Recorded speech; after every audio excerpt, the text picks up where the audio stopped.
Ipikit ang iyong mga matang, maniwalang kaya mo. Haharapin, lalaban, walang susuko. Makakarating hanggang dulo. Maraming tanong, paano ba ito? May pag-alinlangan, may pagdududa. Kailangan lang tuklasin, ano ba ang kaya mo? Ngumiti ka lang, bagong pag-asa'y naghihintay. Huwag kang matakot, kaya mo, kaya mo. Nagdadalawang isip, nanginginig, tumutulo ang luha, nagagalit. Gusto ko na lamang pumikit, pipilitin kong kumapit.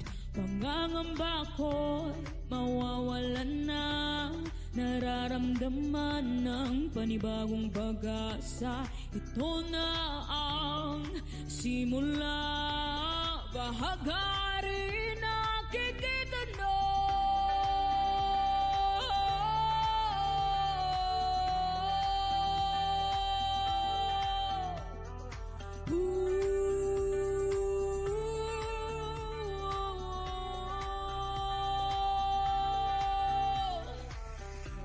Ngumiti ka lang, bagong pag-asa'y naghihintay. Huwag kang matakot, kaya mo, kaya mo. Ngumiti ka lang, bagong pag-asa'y naghihintay. Huwag kang matakot, kaya mo.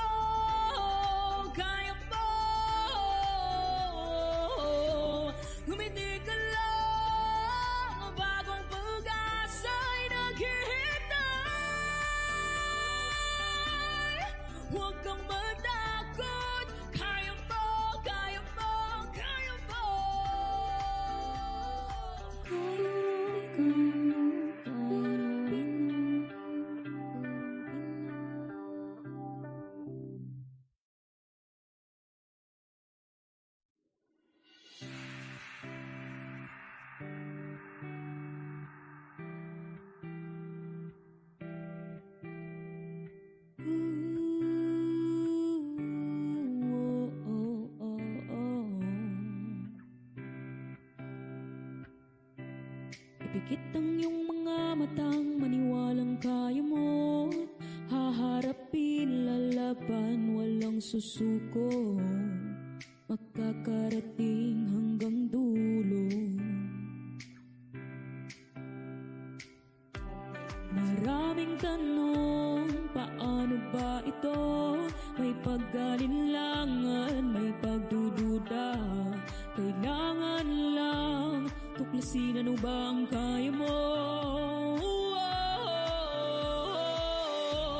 Ngumiti ka lang, bagong pag-asa'y naghihintay. Huwag kang matakot, kaya mo, kaya mo. Nagdadalawang isip, nanginginig, tumutulo ang luha, nagagalit. Gusto ko na lamang pumikit, pipilitin kong kumapit. Pangangamba ko'y mawawalan na, nararamdaman ng panibagong pag-asa. Ito na ang simula, bahagari nakikita na.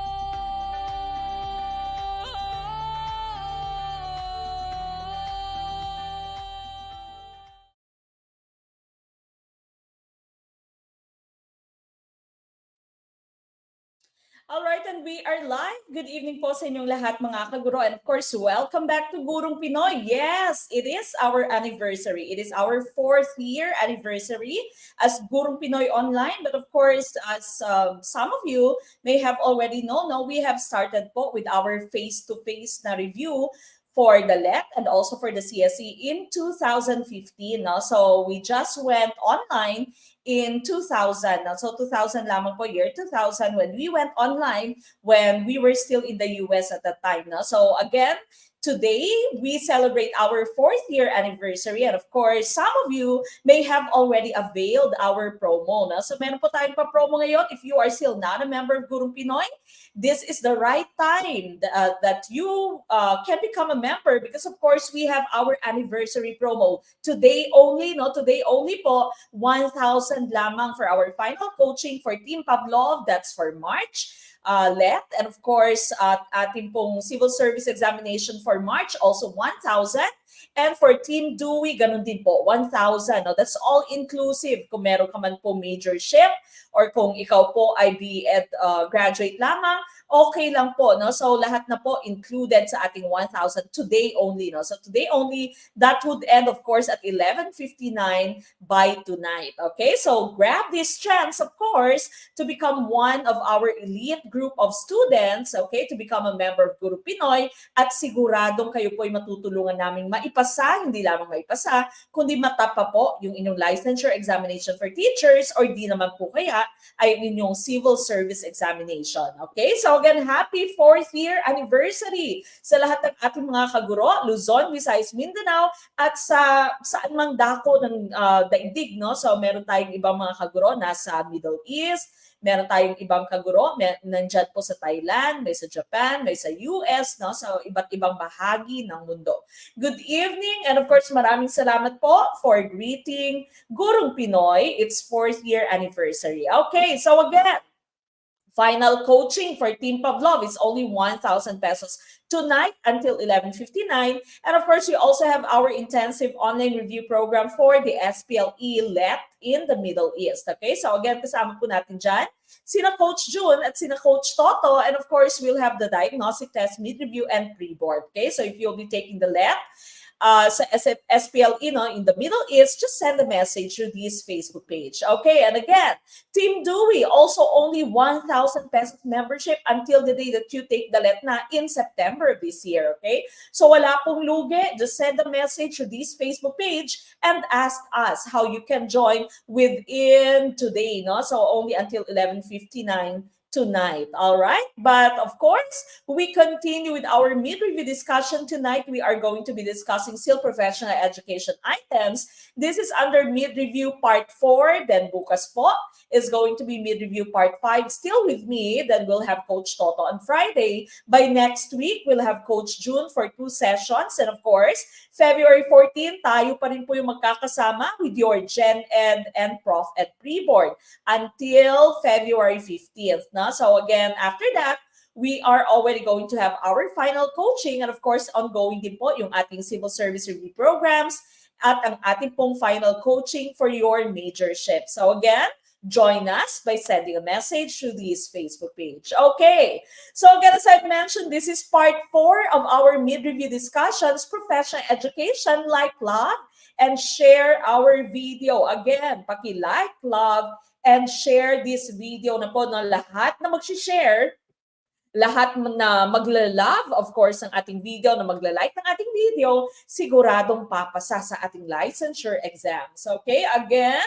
good evening sa ating lahat, and like, love, share na po yung ating video so that we can reach out to more people. And of course, before we start with anything else, just like every night that we have our live stream, samahan niyo po ako sa ating opening prayer. No? So again, please join me as we start with our opening prayer.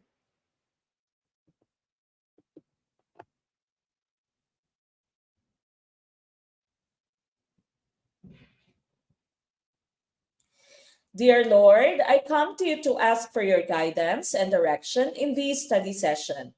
I ask that the Holy Spirit fill me with strength, creativity, and understanding to get through my studies without difficulty or sin. Help me hold my focus and attention. Help me to retain all that I learned. Please make my mind sharp and keep distractions at bay. If any part of my studying is weak or lacking in some way, let it be revealed so that I may correct it. Thank you for this opportunity to learn. Amen.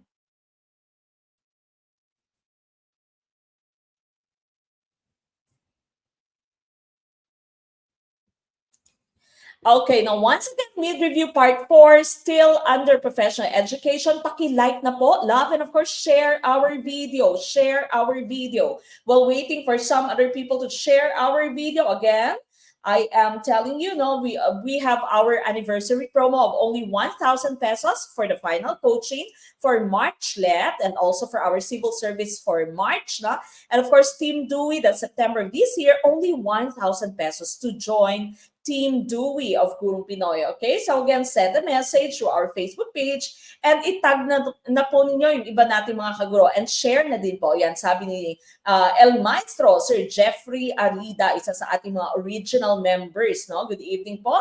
And of course, happy anniversary sa ating lahat. All right? Again, share na po. Share. Love and share our video. Ma'am Remang, or Sir Remang Abdul Niri, shout out from Tawi-Tawi Island. Assalamualaikum po sa ating mga Muslim brothers and sisters. Good evening, good evening. Share na po yung ating video.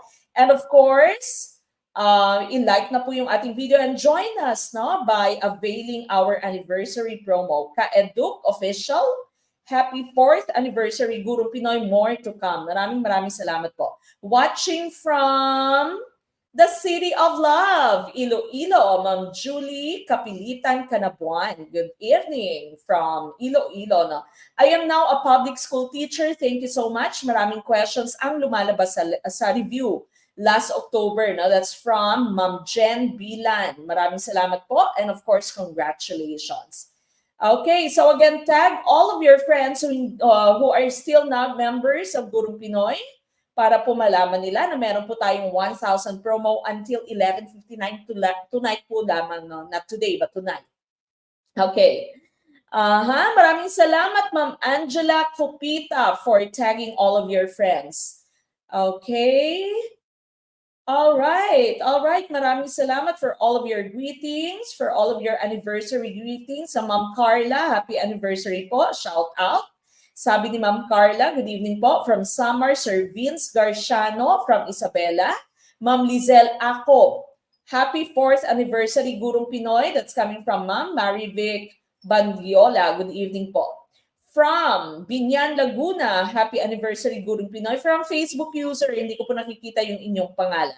Okay, again, like, love, and share na po. Share our video. Very important that you are sharing our video so that more people can watch our stream. Good evening, Coach Mek, watching from North Cotabato. Let passer na po ako, Ma'am Mek. Maraming salamat po sa tulong ninyo. God bless po sa inyo. Maraming salamat, Sir Charles Wallace, LPT. Thank you, Ma'am Lara Fernandez, for tagging your friends. Okay? Again, good evening. Good evening. No, pasok na po kayo. We are going to start in a few seconds, okay? In a few seconds, we will be starting. All right, so again, okay, again po, avail our anniversary promo of only 1,000 pesos for our final coaching for March, CSE and the LET, and of course for our September LET naman po, also 1,000 pesos. Maraming salamat po. Okay, again, paki-share, pakitag po lahat ng inyong mga friends. Okay, this is mid-review part 4. Prof Ed, we start with item number 1. Okay, number 1. When asked, students of Teacher Joel described him as someone who is in authority to discuss thoroughly a subject in research. Teacher Joel, therefore, exhibits a power known as letter A, expert power, letter B, reward power, letter C, referent power, or letter D, legitimate power. What is our choice for item number 1? Key in the item number 1, of course, the item or the letter of your choice. Okay, letter of your choice. You have a teacher here, no? So Teacher Joel, tapos sabi po ng kanyang mga estudyante, he is in authority to discuss thoroughly the subject. So what type of power is exhibited by Teacher Joel? Is it letter A, expert power, letter B, reward power, letter C, referent power, or letter D, legitimate power? I see a lot of letter A's, and ang tumpak na choice po natin dito would be letter A. That's the expert power. No? He is in authority. He can discuss the subject thoroughly. He knows what he's talking about. He has the mastery of his subject. Okay, so that would be expert power for item number 1. Okay, let's take a look at your 5 sources of power. This, of course, is according to French and Raven in 1959. Now, so you have 5 different types of powers here: legitimate, reward, coercive, expert, and referent power. No? So legitimate power, this is your power based on your rank. Kumbaga, kung ikaw po ang leader, no? Kung ikaw po ang manager, or kung ikaw po yung may-ari ng kumpanya, you have this power over the people working for you because of your rank, because of the hierarchy. No? So that's your legitimate power. Ganon din po sa ating mga schools. Your principals have power. Your principals have power over the teachers and over the students. No? So that's their legitimate power. Their power because of their rank, because of their hierarchy, because of their position. Number 2 po dito, reward power. This is the power that you have gained because you have the ability to give rewards, okay? So of course, no, kahit sa ating bansa, kapag ka merong nagpapaayuda, di ba? This person has power over us, okay? So yung mga nagbibigay ng rewards, no, kapag ka meron pong mga vloggers na merong mga pa-rewards, di ba? So they have this power over us, and this is what we call the reward power. Another power because they have the ability, they have the capacity to give rewards to us. Next one, coercive power. Coercive power, no? This is the opposite of your reward power. Ang coercive power naman po, this is the ability to distribute punishments. Okay? So punishment naman po for your coercive power. And so they are opposite. Yung reward power mo at coercive power mo are opposites. Then you have your expert power. Ito po yung ating hinahanap kanina. He is the authority because he knows what he's talking about. He has the mastery of his subject matter. He is an expert of his subject. And so that's expert power. And of course, you also have referent power. This is the ability to get respect and admiration by making your students feel loved and that they belong in the class. No? So yung mga tanungan po ni Let about your referent power is, as a teacher, you want your students to feel loved and you want your students to feel that they belong in the class. What type of power do you possess? And your answer there would be your referent power. Okay? But again, number 1, letter A is tumpa. Congratulations, expert power. Ang ating pong hinahanap. We go to number 2. A music teacher is careful in planning activities for each lesson. He praises liberally and rewards correct answers. What view of learning is exhibited? Would this be letter A, classical conditioning, letter B, operant conditioning, letter C, meaningful learning, or letter D, social learning? What is our choice? Number 2, aba. Ang gagaling na, mukhang ready na for next month. Ready na for next month. Kahit na Marso pa po yung ating magiging test, no? Marso po yung ating magiging let. Mukhang by February, this month, ready na po tayong lahat. Kapag ganito lang yung tanungan ni Let, naku po, mani-mani ito sa mga kaguro natin, maning-mani ito sa ating mga alagang-alagang Team Pavlov dito sa Gurong Pinoy. Okay? So again, this teacher, music teacher, praises, gives rewards. And so what type of learning is exhibited here? Ang tumpak na choice po, of course, should be letter B, operant conditioning. Okay? This, of course, is by not Ivan Pavlov tala yung classical conditioning, no? By B.F. Skinner. Okay? So Skinner, operant conditioning theory, rewards and punishment. No? Yan po yung binigay sa atin ni Skinner, rewards and punishment. Okay? So rewards to strengthen the relationship or strengthen the interaction or the connection between the stimulus and the response, And of course, punishment naman, no, to weaken the response, okay?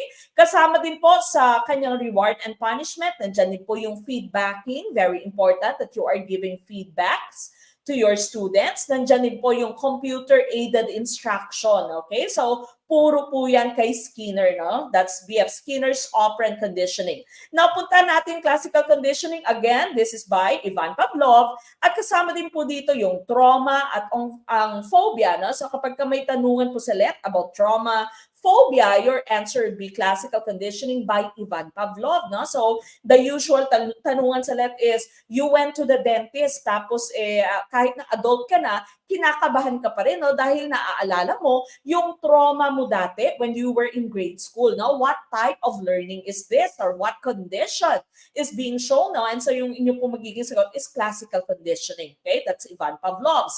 Now, what about the rest of your terms here? Excitation and extinction. Sila po ay magkabaliktad, no? So excitation is when you start having that reaction. When you start having that response, no? That's excitation. Kinilig-kilig ka sa kanya. The first time na ikaw po ay kinilig-kilig, naihi, no? Nakilig sa isang tao, sa jowa mo, or sa crush mo, or sa opa mo, no? That's the first time that this response or has been elicited from you, you'd call this excitation. Now, sometimes you'd also term this acquisition. Now, the time na nawala po yung inyong pagkakilig, the time na nawala po yung inyong response, you'd call this extinction, okay? Nawala, no? That's the end of your relationship. That's the end of you having this response. That's extinction. Kunwari, Bea Dom, di ba? Si Bea at si Dominic.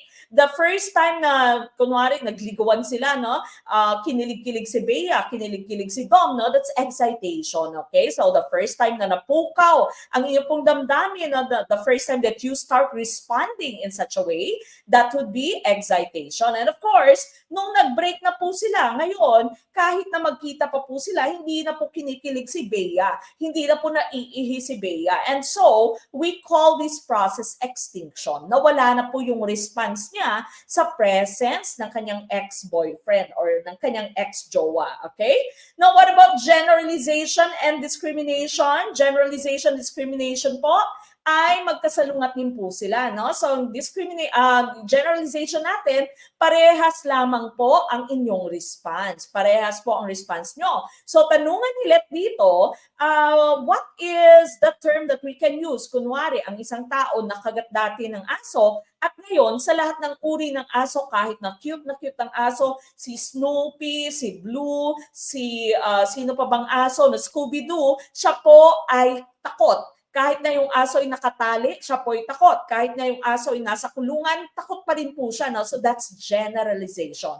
Parehas lamang yung response niya to all types of dogs. But when you say discrimination, alam niya kung kailan siya matatakot, alam niya kung kailan siya hindi matatakot. Okay? So paiba-iba yung kanyang responses. No? So alam na niya kung kailan ba ako magre-respond in such a way at kailan ba ako kailangang mag-respond in such a way, okay? So that's discrimination. So sana po klaro, no, yung ating generalization and discrimination. Now, meaningful learning theory, of course, this was by Ausubel, David Ausubel, no? So sabi naman po niya, you have to organize new information by connecting it to your existing knowledge, okay? So, organize new info by connecting it to existing knowledge. And so, as teachers, implication po nito, dapat ay nire-review natin yung previous section or po pwede din namang magbigay tayo ng, anong tawag dyan, yung kinakalkal natin yung prior knowledge ng ating mga estudyante. No? So, po pwedeng KWL, what the students know, what the students want to know, and what the students learn. No? So, prior knowledge. Your advanced organizers, no? Yan po yung ating hinahanap na term kanina.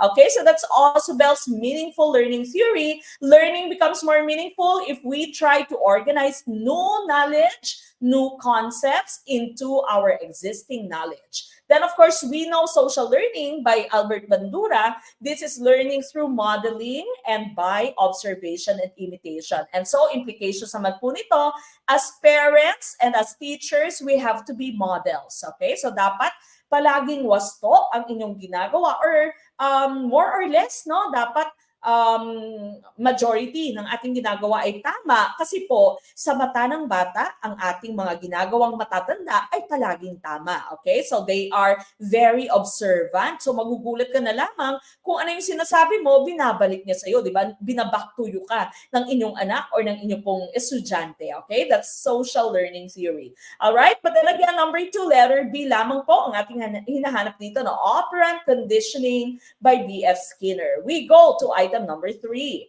Violeta goes with her mother in school. She enjoys the workplace of her mother. Which of the following ecological theories is illustrated by the situation? Letter A, microsystem. Letter B, mesosystem. Letter C, exosystem. Or letter D, macrosystem. What is your choice? Okay, ano po yung ating choice dito? Sir or si Ma'am Nika Bordeos from Northern Samar. Good evening po. Okay, number 3, ICCs.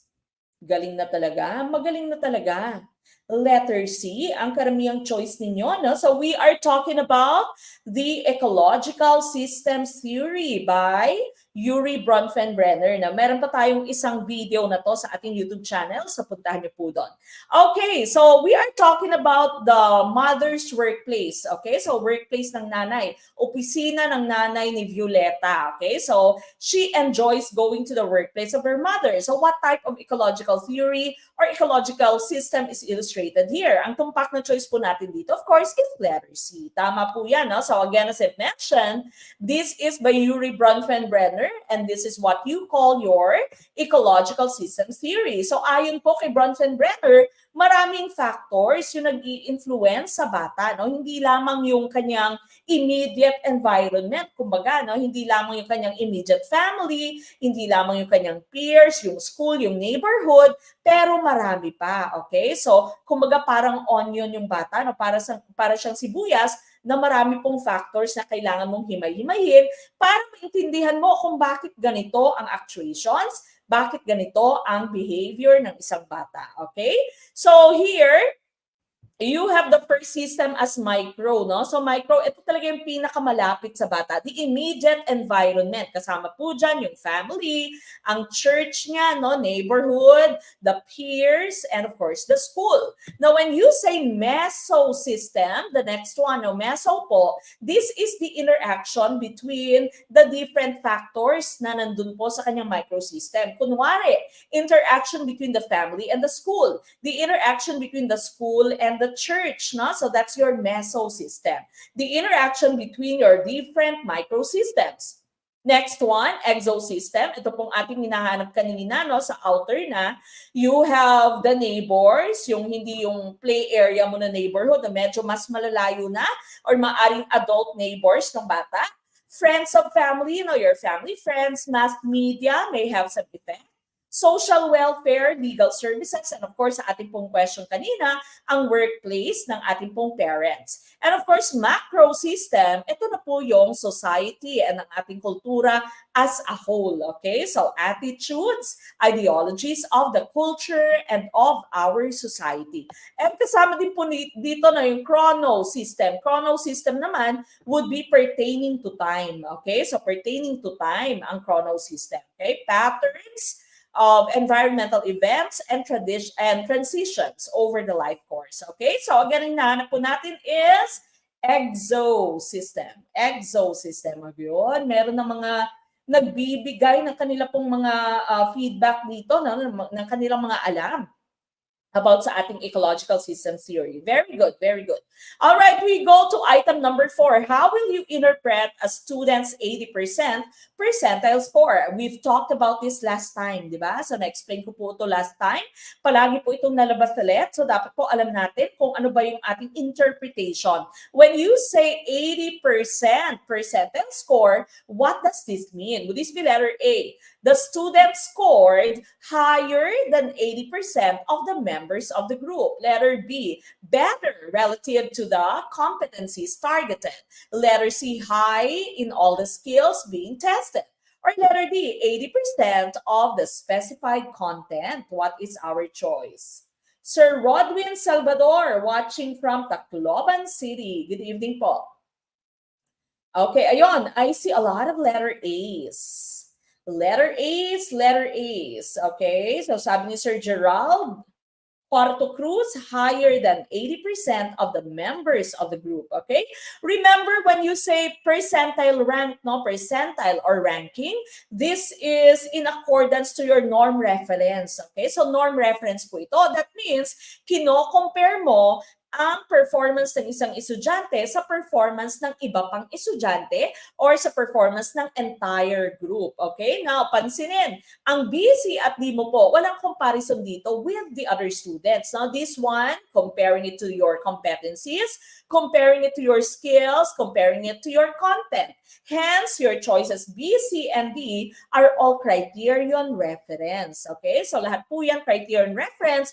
The only choice, which is norm reference, is of course, your letter A. And of course, sabi natin, if we are pertaining to that particular student, your score, the student's score, is higher than 80% of the members of the group. But if you will be talking about the scores of the rest of the students, the score of this student right here is better than 80% no, of the other student scores. Okay? So letter A, ang ating pong tumpak na choice for item number 4. We move on with number 5. Ayan si Piaget, di ba? Si Piaget ay paulit-ulit na lamang po, no? So medyo gas-gas na. Alam na natin po ito, si Piaget. Kilalang-kilala na po natin si Lolo Piaget. All right, Piagetian stage characterized by the development of logical operations for seriation, classification, and conservation.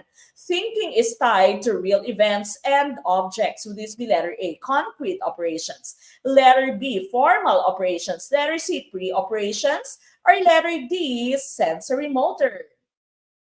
Ma'am Ana Engo, galing din sa Tacloban City. Good evening po. Na city po kayo kanina ni Sir.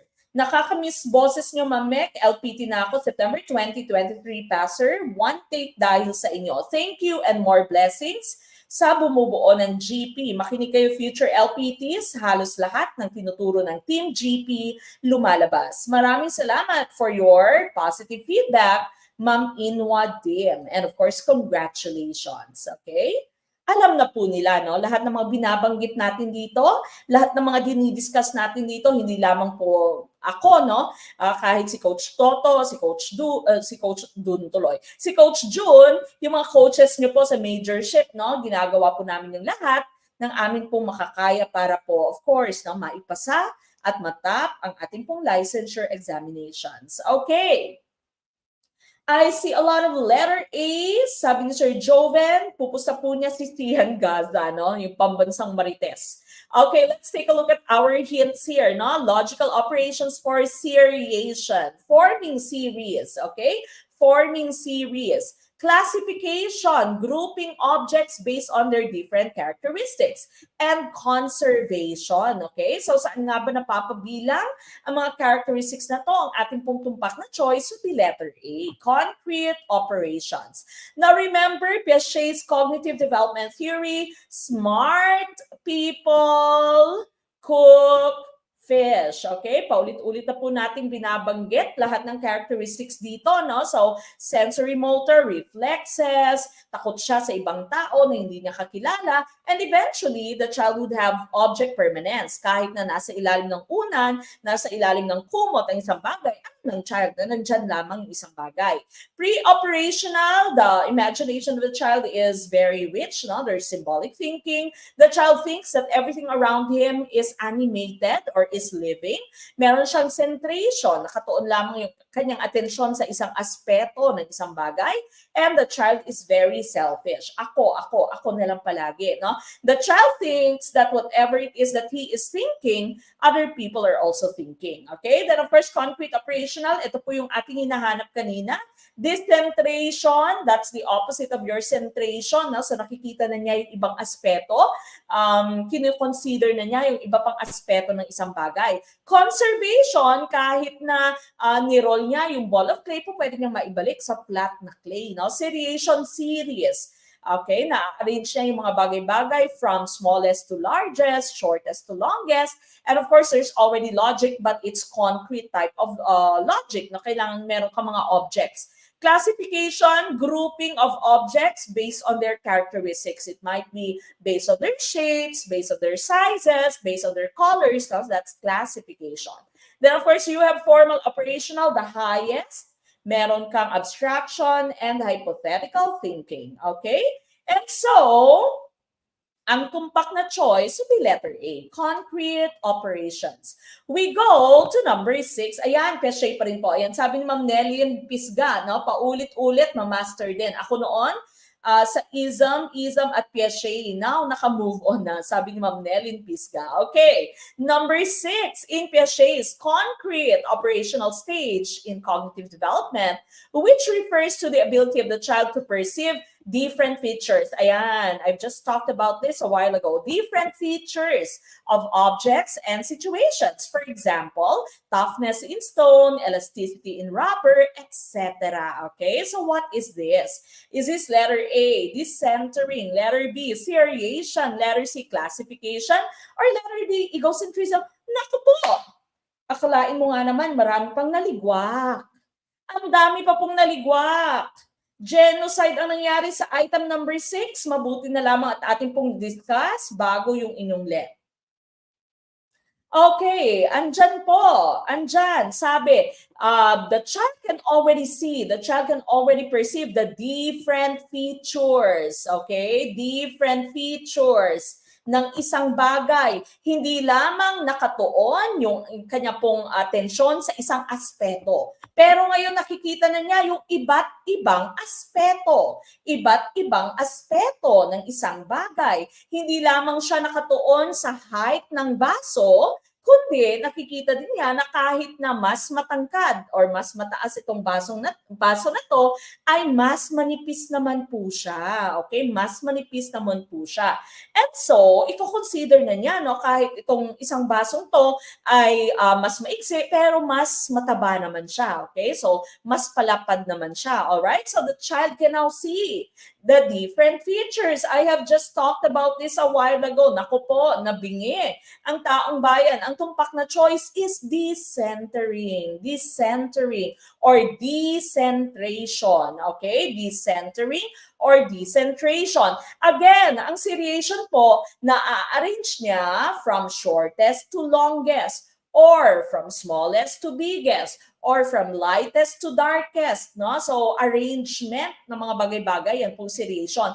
Classification, nagugrupo niya based on certain characteristics. Kunwari, lahat ng bilog dito, no? Lahat ng parisukat dito, okay? Lahat ng blue dito, lahat ng pula dito, no? So, that's classifying. That's classification. And of course, egocentrism, this cannot be your choice because we are talking about concrete operational.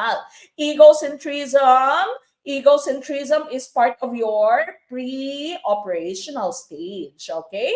And so, tumpak na choice is decentration or decentering. Nako, okay? Nawala yung yabang ng taong bayan. Okay lang po yan, no? Importante tayo po ay nakapag-discuss nito prior to you taking the let. All right, we go to item number 7. Okay, ito ulit. Piaget ulit, no? Concrete operational stage in cognitive development, which refers to the ability to order or arrange things based on dimensions such as weight, volume, or size. What is this? Oh, ayan na. Okay, what do you think is the right choice? Again, no? Pakitag po lahat ng ating mga left takers. And again, if you are still not a member of Gurong Pinoy, kindly take advantage of our promo, no? Since it is our 4th anniversary today, meron po tayong 1,000 pesos promo only until 11:59 tonight. Okay, so again, just send a message to this Facebook page. Okay, so again, number 7, ordering or arrangement of things such as their weight, no? According to their weight, according to their volume, according to their sizes. Tumpak na choice, of course, is seriation. forming series, no? Pagkakasunod-sunod ng mga bagay-bagay. Okay, so this is seriation. Conservation again, we already know na, the child already knows na kahit na ilipat mo pa siya sa kung aling-aling kung aling container, no, na conserve ang amount, ganun pa rin yung amount. Reversibility, yung kanina sinasabi natin, di ba, yung clay, ball of clay, na flat mo, pwede pa rin ibalik into the ball of clay. Or subtraction, no? The child already knows that subtraction is the opposite of addition. And classification, yung paggugrupo-grupo ng mga bagay-bagay according to their common characteristics. Okay? So number 7, letter C, ang tumpak na choice. We go to number 8. Ayan pa rin, no? So, ayan. Sukang-suka na po tayo sa Piaget.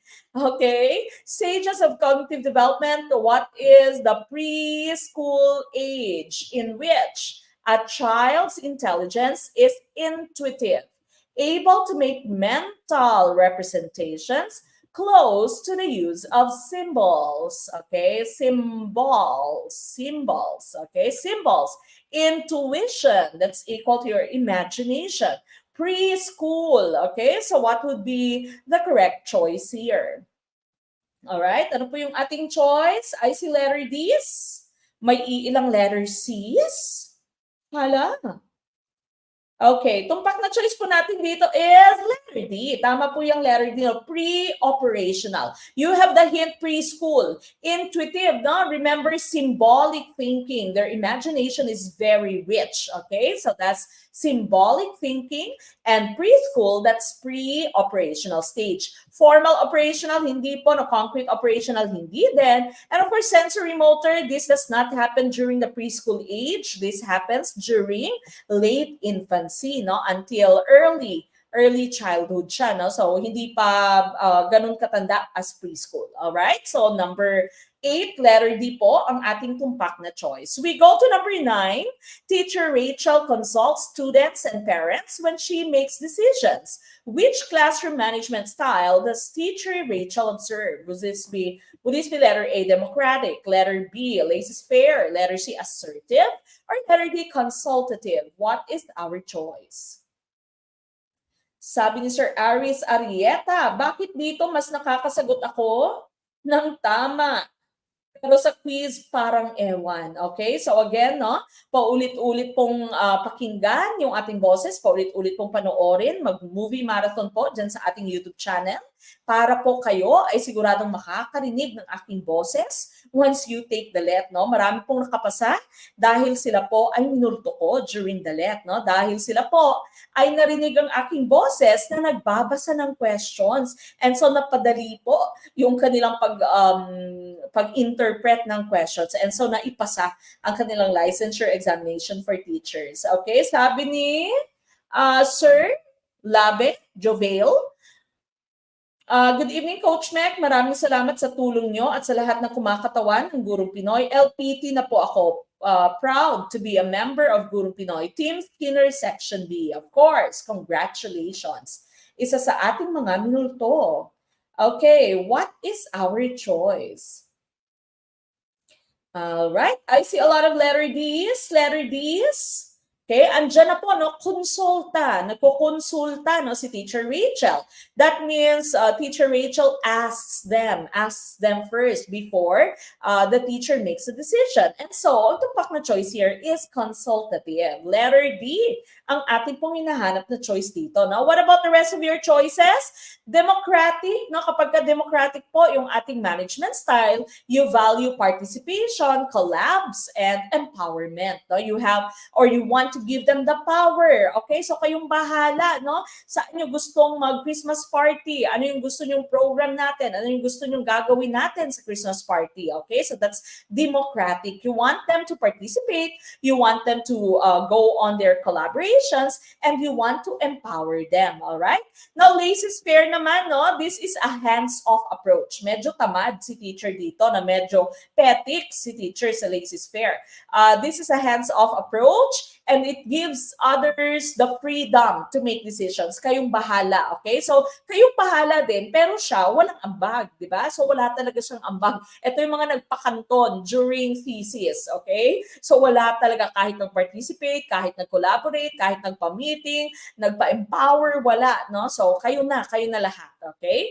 And of course, assertive naman, expressing your point of view in a way that is clear and direct while still respecting others. Now, when you say assertive, you are asserting. Gusto mo, ito yung rules ko dito, okay? I want my rules to be very clear. The first rule is this: you cannot be late. Second rule, bawal pong marites, okay? Next rule, bawal pong ganyan, okay? So, you are very assertive. You want to make your point of view very clear. Your rules are very direct and very clear, but still, you are respecting people, okay? You are respecting people, all right? Okay, and so letter D for number 9. We go to number 10. A type of education which aims to develop the individual for maximum usefulness in the state is letter A, humanism, letter B, realism, letter C, utilitarianism, or letter D, progressivism. What is our choice? Sabi dito ni Sir Julius Tumimbang, I'm not the pansit canton of our group. Ako na yan. Sabi naman ni Sir Jeric, ako na yan. Okay, yung nagpansit canton.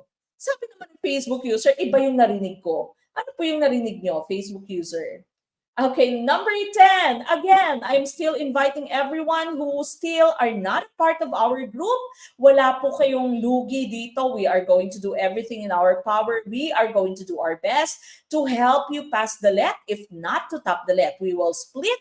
We will do TikToks. We will do everything we can to help you pass the let. Okay, so still, if you are not a member still of Gurong Pinoy, no, it might be for March na let or for September na let, send a message to this Facebook page dahil meron po tayong anniversary promo at the moment, okay? We have our anniversary promo at the moment, and so grab the chance to become a member of Gurong Pinoy. Mame, nakikinig po ako sa iyo habang nagsasampay po ng damit. Hello, good evening Facebook users. Sana all, no, ang sipag, nakikinig. And of course, meron ding ibang ginagawa.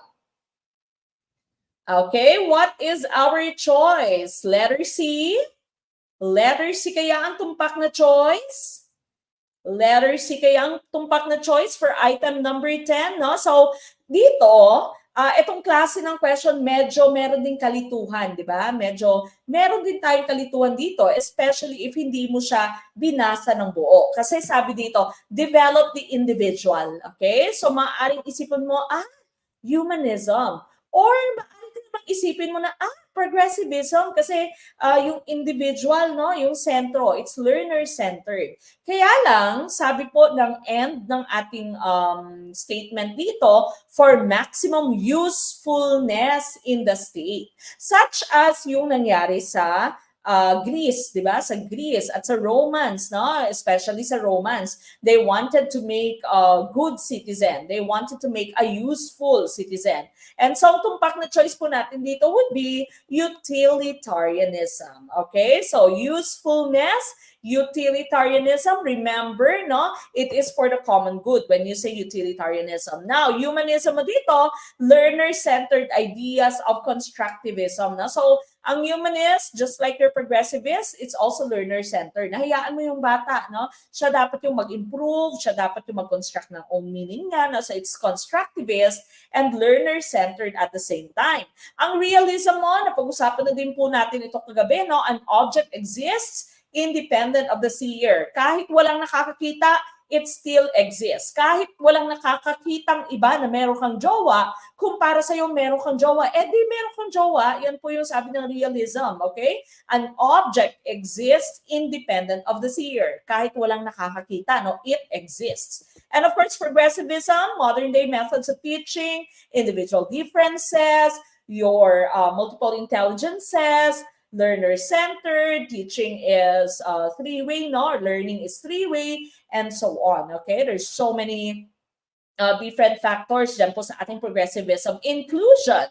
Okay, it's also under progressivism. All right? And so, tumpak na choice po natin is letter C. We go to item number 11, increasing the time for basic subjects to facilitate culturation of basic literacy by providing basic and needed essential skills is anchored on reconstructionism, perennialism, essentialism, or progressivism. What is our choice? Napakadali, ladies and gentlemen. Napakadali po mga kaguro, andyan na lahat. Okay? Sinubo na lahat ng